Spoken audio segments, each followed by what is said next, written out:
The images in the book Öresund were made 2004 to 2008. This was pre-digital times, so they were photographed on 35mm colour film using a panorama camera. Nevertheless, at each spot I photographed, I made 4 exposures of 4 different points in the compass. The images, which were then later scanned, were joined together in Photoshop. This was before the available and affordable tech of smartphones and GPSs.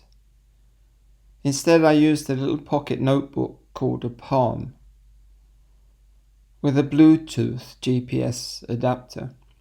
It gave me the maps and coordinates, and it helped me find the exact spots.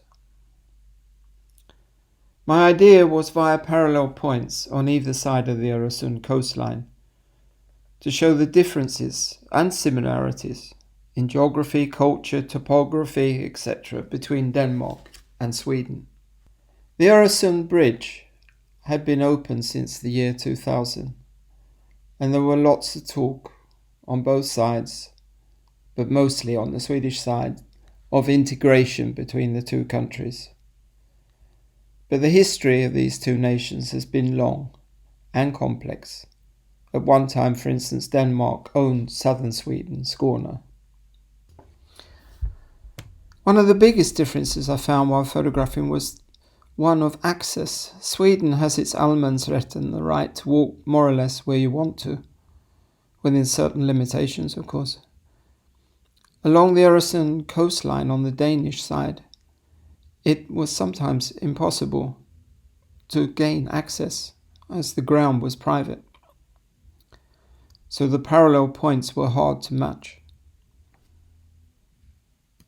Therefore, to give myself some leeway and possibilities of matching, I decided to work with only degrees and minutes, not degrees, minutes and seconds in GPS coordinates.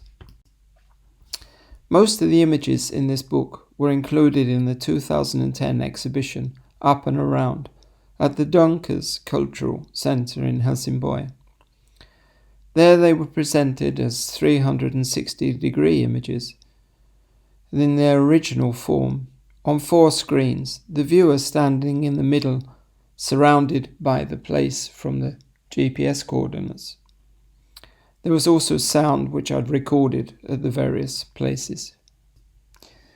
In the book, there is also an excellent Swedish text by landscape architect and Professor Torbjörn Andersson, in which he illustrates the present-day relationship through history and the love-hate relationship that prevails even to this day.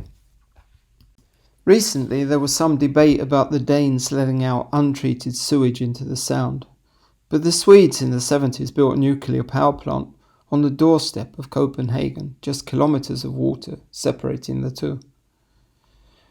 Let's hope Denmark and Sweden sees what unites them and that Öresund becomes a nature reserve.